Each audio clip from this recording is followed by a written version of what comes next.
Alright, welcome back to the channel. If you're new here, my name is Simon and I make videos to help traders cut the noise, build discipline and actually improve without all the hype. Today we're talking about funded challenges, and let me be upfront with you just for a minute. Most traders fail them, I think we already know that. And when I say most, I don't mean like 60-40 odds, I mean the overwhelming majority. You see, third-party reports estimate only about 8 to 10% of traders pass phase 1. Half of those get through phase 2, and less than 1% of everyone who buys a challenge actually makes it to a payout. That means if 1,000 people buy a challenge this week, maybe 12 get a funded account and only a handful will ever withdraw profits. So if you failed before, congratulations, you're completely normal. These challenges are deliberately designed to filter out the 90 to 95% of traders who treat trading like a hobby. But here's the twist. The traders who do pass, the ones who make it to the payouts, they're not smarter than you. They're not secretly running AI robots. Okay, some might. They're not hiding some magical indicator. They've just learned how to manage themselves. You see, funded challenges don't test your technical skills, as crazy and absurd as that sounds. They test your psychological skills. They shine a big spotlight on your weaknesses.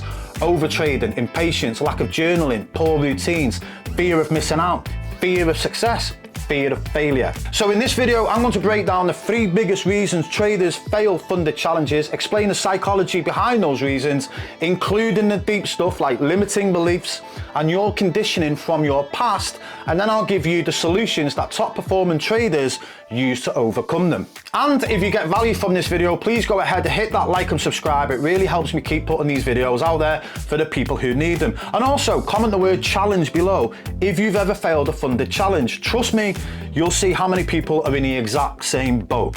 Right, let's get into it. Reason 1. Overtrading and revenge trading. This one's the killer. It takes out more traders than any technical mistakes ever will. Let's take a look at the behavior. London Open, for example, you're buzzing, you've had your coffee, you've been watching the charts for an hour, and there is no clear setup, but you're itching to click that button. You take a punt and the trade loses. Now your brain says, no problem, I'll get it back, and then you fire again and another loss. By 10 AM, you're tilted. By lunchtime, you're emotionally drained, chasing everything that moves in the market. And by New York, the account is hanging by a thread. We've all been there, haven't we? I know I have, and most of us have done it more than once. But the key question is, why do we keep doing this when we know it's stupid? And it is stupid. Let's take a look at the psychology at a surface level. Fear of being wrong. See, since we were kids, mistakes equals punishment. At school, you got red marks for your wrong answers. At work, you got a bollocking for errors. So your brain wired itself to avoid being wrong at all costs. But in trading, being wrong is part of the game.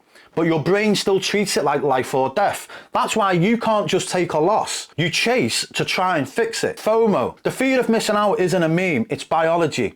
Missing out used to mean starving. Today, it means you're staring at price running without you, and your brain panics. If I don't click now, I'll miss it.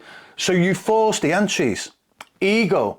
Humans hate being wrong, and trading puts your wrongs directly in your face every day.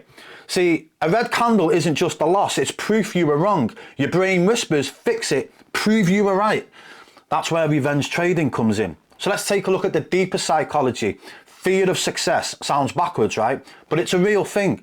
A lot of traders self-sabotage the minute things start going well. Why is that? Well, because success equals responsibility. If you're consistent, now you're under pressure to keep it up. That's scary. So subconsciously, people blow themselves up to avoid the pressure. Childhood conditioning. If you grew up hearing don't mess up or don't get it wrong, or worse still, being punished for your mistakes, you'll carry that into your trading. Every loss feels like a personal attack, and that wiring drives overtrading. It's like dieting. One biscuit doesn't ruin you, right? But because you failed, you smashed the whole packet. Same with trades. One small loss doesn't matter, but you spiral into a binge and blow the account. I worked with a trader once who had a 70% win rate in his back testing. Solid system, but live, he blew 4 challenges in a row. Why? Because every time he lost 2 trades, he'd tilt and keep going until he blew it. Now, once we hardwired the rule, 2 trades a day, no more, he passed his next challenge. See, nothing changed about the system, he just stopped sabotaging himself. So be honest with yourself. How many times have you sat there after 2 losses whispering, just one more? See, that's the behavior that's costing you. Let's take a look at some fixes then. Number one, set a trade cap. 2 trades per session, that's it. Treat your capital like ammunition. Number two, if then planning, write it down. If I lose 2 trades, then I close the charts. Simple. Number 3, reframe losses. Stop tying self-worth to every trade. A loss isn't failure, it's tuition, information, nothing more. Now number 4, and this is the one that really helped me, is simulate scarcity. Imagine you were in the army at war and you only had 20 bullets for the whole month. You'd be pretty selective how you use those bullets, right? Well, apply that same mindset to your trading. Okay, let's take a look at reason 2. No journal, no data. This is the silent killer. Traders think they're improving, but without data, they're just guessing. So what's the behavior? You take trades, but you don't log them, you're not journaling, no notes, no screenshots, no analysis, and the next day you move on. Then weeks later, you've repeated the same errors a dozen times without even noticing. So what's the surface psychology? Avoidance. A journal forces you to face the truth, the silly entries, the boredom trades, the emotional exits. Most traders don't want to confront that, so they just don't journal. Conditioning. At school, mistakes are hidden, not analysed.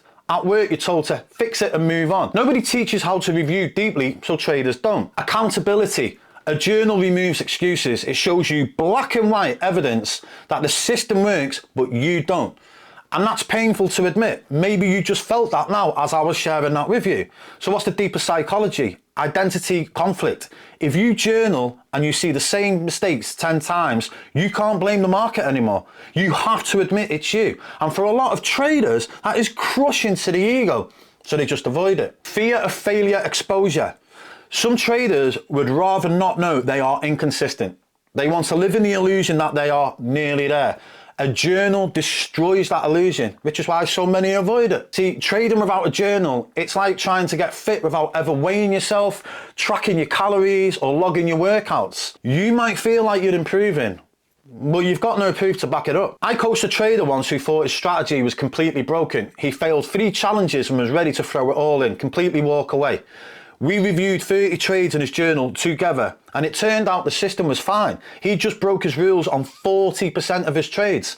The journaling made the truth absolutely obvious. So allow me to ask you a question. Right now, could you show me your last 20 trades? Like right now.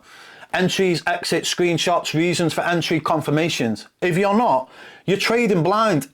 And blind traders, they do not pass challenges. So what are the fixes? Number 1, a structured journal, setup, entry, exit, risk, outcome, emotion, no excuses. Number 2, log your emotions, write down how you felt. Did you feel greedy? Did you feel fearful, bored?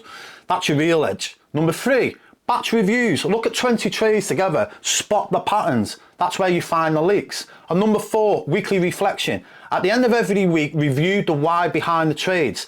This is where your growth happens. And if you need help with any of this, by the way, I've dropped the link in the description of this video below to the Sovereign Trader, where we build journaling frameworks step by step and more. Anyway, let's get back to it. Reason 3, lack of structure and routine. This one destroys more traders than they realize. Again, let's take a look at the behavior. As an example, you roll out of bed, you've got your coffee in hand, the charts are open, you're half asleep, and then 10 minutes later, you're in a random trade. That's not trading, that's gambling. So again, let's take a look at the psychology at a surface level. Habits. The brain takes the easy path. Clicking trades is easy. Prepping and planning is much harder. And without structure, you'll always choose the easy option. No external structure. At work, you've got a boss, deadlines, a routine. In trading, you've got freedom. And without self-discipline, that freedom becomes chaos. Now the deeper psychology, self-sabotage. Many traders are subconsciously afraid of success. Well, why is that? Well, because success equals responsibility. If you're consistent, now you're under pressure to keep it up. That pressure is terrifying. So traders avoid structure and blow themselves up. Conditioning. If you grew up in environments with no structure, chaotic households, no routines, your brain might actually resist structure because it feels unnatural. But in trading, structure is survival. Think of an athlete. They don't skip warm-ups, do they? And then wander in late and expect to perform at the elite level. Pilots don't jump in the cockpit without a checklist. Trading is performance, so treat it like a performance. Now for some evidence. FTMO's own trader analysis shows that successful traders often hit win rates above 70% with risk to reward ratios of over 2 to 1. That's not luck, that's routine, and that is structure. See, when I left the security work in the Middle East and started trading full time, I had no routine. I woke up whenever I wanted, I opened the charts randomly, traded what I saw. I was inconsistent. As soon as I built a structure, same wake up, same pre-market checklist, same review routine, my results stabilized. So again, my question to you is, do you have a pre-trade checklist, or do you just roll out of bed and start clicking? Be honest with yourself, because one is trading, the other is gambling. So what are the fixes? Number one, pre-trade ritual. Same every day. Check your bias, check your levels, check the news, take your 5 to 10 minutes. Number two, environmental cues. Same desk, same setup, same time, train the brain. Number three, close the loop. 10 minutes at the end of the day, go over your wins, losses and your lessons. And number four, weekly reset. Every Sunday, review the week and plan for the next. So here's the truth. For every 1,000 people who buy a challenge, maybe 12 will get a funded account, and fewer than 1 in 100 will ever withdraw profits. But here's the kicker. Those who make it, again, they're not special. They're not hiding secrets. They're just the ones who stopped sabotaging themselves. They journal, they follow routines, and they cap their trades. So what's the bottom line? Failing funded challenges, as crazy as it sounds, I know, isn't about strategy. You've probably got a good strategy. It's about psychology, overtrading, not journaling, lack of routine. These aren't chart problems, they're behavior problems. Fix the behavior and the results will follow. If you got value from this video, please go and hit that like and subscribe. It really does help me keep putting content like this out there for the people who need it, new and struggling traders. And also, comment the word challenge below if you've ever failed a funded challenge. You'll see that you're not alone, and it gives me a good idea of where everyone's at. And if you're serious about mastering this skill, not just the strategies, but the psychology and structure that actually make those strategies work, then go and click the link in the description below this video, come and book a call with us, and we'll see whether we can help. Thanks for tuning in, and I'll see you in the next one.